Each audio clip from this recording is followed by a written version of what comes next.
ஹரஹர சங்கரா, ஜெய ஜெயசங்கரா. எல்லோருக்கும் good evening, மாலை வணக்கம். இன்றைக்கி பலகாரத்துக்கு மாமி ஈவினிங் டிஃபன் என்ன பண்ணுறாங்கிறத மாமி சொல்லுவாள். ஸ்டெப் பை ஸ்டெப்பாக சொல்லுவாள். ஒன்று ஒன்றா என்னென்ன சாமான்கள் போடுறதுங்கிறத சொல்லுவாள். அதனால தான் இப்போ நிறுத்தி உங்களுக்கு யாரோ சில பேர் கேட்டிருந்தேன் கடப்பா அப்படி பண்ணுறதுன்ட்டு லால்படி கடப்பா. ஸோ இன்றைக்கி செய்ய போகிறா மாமி. அதை நீங்கள் எல்லோரும் நோட் பண்ணிக்கோங்க. சொல்லுங்கள். லால்குடி ஸ்பெஷல் கடப்பா செய்ய போகிறேன். ரொம்ப சிம்பிள் தான் அது செய்கிறதுக்கு. அது ஒன்றும் இப்போ கஷ்டம் கிடையாது. பட் 2 விதமாக பண்ணுவேன். அதனால் இன்றைக்கி ஃபஸ்ட்டு விதம் எப்படின்னு சொல்லித்தரேன். பாசிப்பருப்பு வேக வச்சுட்டுருக்கேன். அதுக்கு உண்டான உருளைக்கிழங்கும் குக்கரில் வேக வச்சுட்டுருக்கேன். பாசிப்பருப்பு, உருளைக்கிழங்கு, அதுக்கு அரைச்சி விட தேங்காயோட வெறும் பச்சை மிளகா ஒண்டி தான் அரைக்கிறேன். தேங்காய், பச்சை மிளகா, அவ்வளோதான். இந்த எண்ணெய் வச்சுருக்கேன் தாளிக்கிறதுக்கு. பூண்டு, வெங்காயம் நறுக்கி வச்சுட்டுருக்கேன். இந்த ஒரே ஒரு கிராம்பு, ஒரு ஏலக்காய் இந்த கடப்பாக்கு தாளிக்க போகிறேன். இப்போ தாளிச்சுட்டு வெங்காயம் வதக்கின அப்புறம் இந்த கரம் மசாலா போட்டிருக்கேன் பாருங்க. இந்த கரம் மசாலா தான் ரொம்ப கம்மியாக, ஒரு 1/4 டீஸ்பூன் போடுவேன், இல்லைனா 1/2 டீஸ்பூன் போடுவேன். ரொம்ப ஜாஸ்தி பண்ணால் கறி மசாலா போட மாட்டேன், கரம் மசாலா தான் போடுவேன். இது ஒரு 1/2 டீஸ்பூன் போடுவேன். இந்த இது கிராம்பு, ஏலக்காயும் இந்த வறுபட்டவுடனே இந்த வெங்காயம், பூண்டு இதை போட்டு நல்லா வதக்கிக்கணும். நல்லா அது வதங்கட்டும். வதங்கின அப்புறம் அடுத்து ஒவ்வொன்றா காமிக்கிறேன் நான். வெங்காயம், பூண்டு வதங்கினதுக்கப்புறம் இந்த பாசிப்பருப்பை எப்படி போடுறது, உருளைக்கிழங்கை எப்படி மசிச்சு போடுறது, அதுக்குள்ளே தேங்காயை அரைச்சின்னு வந்துக்கிறேன். இந்த சட்னி அரைச்சிட்டேன். தேங்காய், பொட்டுக்கடலை, ஒரே ஒரு பச்சை மிளகாய் வச்சு சட்னி அரைச்சிட்டேன். இதை தாளித்து கொட்டிட்டு உங்களுக்கு ஒவ்வொன்றா காமிக்கிறேன் நான். இங்கே டிஃபன் பார்த்தோம்னா மாதோசை போகிறோம். மாதோசை ரோஸ்ட்டு. ஸோ அதுக்கு தொட்டுக்கிறதுக்கு தான் இப்போ ஆல்ரெடி கடப்பாவும் சட்னியும் பண்ணுறேன். ஸோ அதனால் நீங்கள் எல்லோரும் நோட் பண்ணிக்கோங்க. கொஞ்சம் ஸ்டெப் பை ஸ்டெப்பாக சொல்லுவோம் மாமி. ஸோ தேங்காயும் பச்சை மிளகாயும் அரைச்சின்னு வந்துட்டேன். வேறு எதுவுமே போடல. தேங்காய், பச்சை மிளகாய் மாத்திரம் போட்டு அரைச்சின்னு வந்திருக்கேன். இந்த வெங்காயம், பூண்டு வதங்கின்னு இருக்கு. இப்போ என்ன பண்ணலாம், இந்த பாசிப்பருப்பில் தண்ணி உண்டி மேலாக நிற்கிறது பாருங்க. இந்த தண்ணியை உண்டி இதில் எடுத்து ஊற்றுறேன். இந்த பூண்டு, வெங்காயமே இன்னும் கொஞ்சம் இதுவாகட்டும்.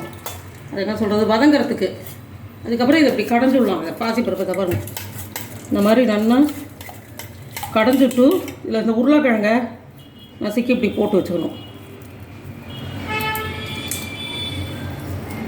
குக்கரில் வேக வச்சதா? ஆமாம். உருளைக்கிழங்கும் பாசிப்பருப்பும். ஆமாம், கொஞ்சம் இதுவாகட்டும்.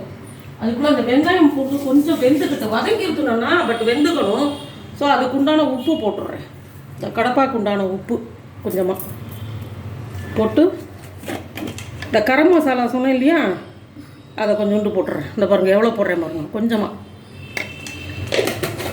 போட்டு இதெல்லாம் நல்லா கொதிக்கட்டும். கொதித்ததுக்கப்புறம் இந்த பாசிப்பருப்பு, உருளைக்கிழங்கையும் கடைஞ்சி வச்சுருக்கிறது இதில் ஊற்றிக்கலாம். இன்னும் கொஞ்சம் வெந்துக்கட்டும் பூண்டு, வெங்காயமும். அப்புறமா இது பண்ணிக்கலாம். வேணால் கொஞ்சம் மூடி கூட வச்சுக்கலாம். இந்த பூண்டு, வெங்காயமும் வெந்துருத்து. இந்த பாசிப்பருப்பும் உருளைக்கிழங்கும் நல்லா கடைஞ்சி வச்சுருந்தேன், அதை போடுறேன் இதில் கடப்பாக்கு போட்டு. இந்த அரைச்சி வச்ச தேங்காயும் போடுறேன்.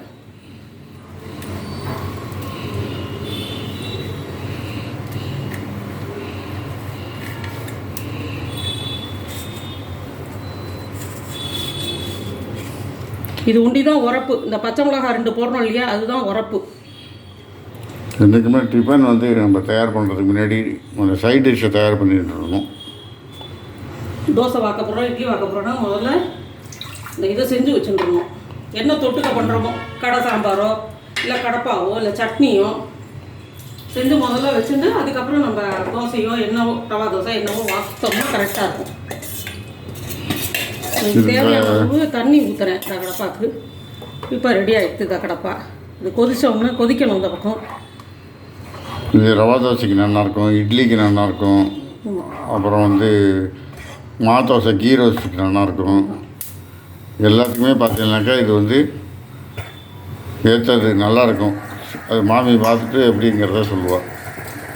போட்டுமா போட்டு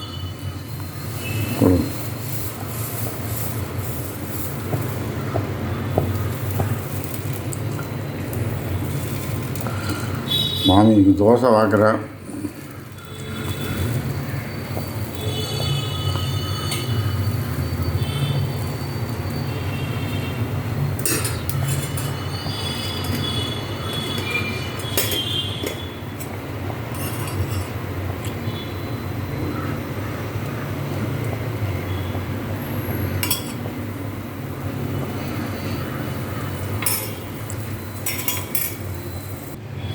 ரோஸ்ட் கீ ரோஸ்ட் ரெடி ஆகிடுச்சு. இது வந்து தோசை, கடப்பா சட்னி. கீ ரோஸ்ட்டு, ஆல்ரெடி கடப்பா, அந்த தேங்காய் சட்னி தொட்டுக்கு.